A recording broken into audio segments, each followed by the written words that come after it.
when should you start your stretch? Because I know so many first basemen, they start their stretch early, just like I was mentioning, and then you find yourself not being able to extend towards the ball because it's tailing or it's falling to the ground. So like, when do you start your stretch? Can you give us a ballpark for that?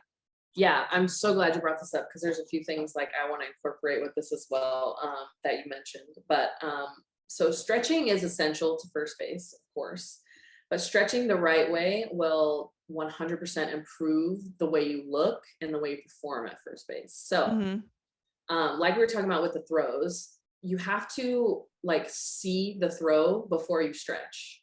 So you have to see the throw and see where that ball's going to be. It's almost like if you were hitting, when is your front foot going to be down, right? You would hope it's down like Before you turn.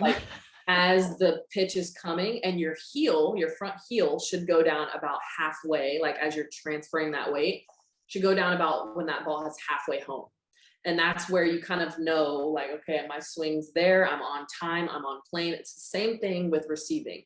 So if you stretch out for a ball that you don't read the spin on, or if you're just kind of like not in the right position, and say that ball takes like a nice little stream of whatever it has on it and jumps up, and you're already stretching out towards the ball, it's so hard to go out and then go up to try to find that ball. So what I do is, this was a trick I learned when we did like visual things in college. We worked with this company and they came in and they taught us about vision and how to like trick your brain. So I like to do this when I can't see the ball very well. I stare at their middle of their forehead. Because they're releasing right here, it's easier for your brain to pick up the seams a little bit faster because you're not focused on the ball the whole time. So it's almost like if you stare for so long, you know how things get a little blurry, your eyes start to cross. Obviously, it's a little exaggerated, but you stare at the center of their forehead, and right as they go to release, you switch your vision to the ball. So it's almost giving your eyes like a jolt of energy to see just a little bit better, to recognize that spin a little bit earlier. And I started like stretching weird whenever I first started, because I thought that I had to go get the ball, when in reality, I'm letting the ball come to me and meeting it at our like perfect point. So your stretch, first of all, should be with one hand. Don't ever stretch with two hands, because you're taking away length from your shoulder and from your arm and your ball getting, or the glove getting to the ball. And the second thing is, don't stretch until the ball's halfway to you. So you should be able to identify where that ball's going and where it's at, and if you're in the right position for it. So when you stretch, you should go up. And like back to your point about like balls going into or up the line, it's so important as a first baseman to know when you can finish that play successfully and when you're going to get hurt. And I do think that it is important that we start the conversation about the safety bag everywhere, softball, all year, everything, because it is so dangerous for girls, especially that aren't as developed and that don't have that level of IQ in the game yet, to know, like, can I catch this and tag her and get my arm out of the way, or am I going to blow out my UCL right here?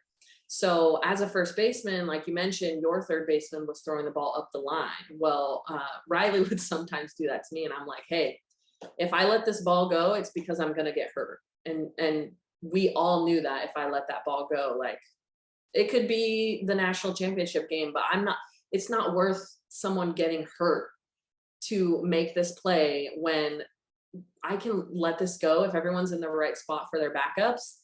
Like, I would much rather do that than hurt myself. And I think everyone should realize, like, it is up to you to make that decision, literally bang, bang decision, to realize, okay, where's the runner? Where's the ball?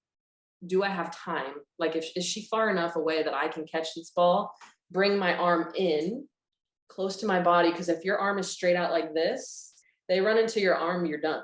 Yeah. Done for. So you want to, ideally, if it's far enough up, like up the line, I like to kind of pull my body closer to the ball up the line, off the bag no longer matters. I'm trying to catch the ball, bring my arm in a little bit closer to my body so I have more support, and make the tag, preferably with two hands. Yeah. If you have time. If So- not, one is fine. So you're making the catch in fair territory. Yes. Like, so you're stopping it before it hits that line, basically. Yes, because Then the you're making the further tag. back you let it travel, the more inclined an accident is to You're happen. going to collide. Because Yep. they're coming at you and you're going into their path. They Yeah. can't stop on a dime. I know. So Yeah. you So have to be able to maneuver your body to keep yourself safe. yes. And if there is a situation where you feel like that ball is going to take you too far up the line or too far out, like into their path, just let it go. Your right fielder should be in position. It is not worth like risking surgery for a UCL that's out of place, all the PT that comes with that. It is just not worth an injury of any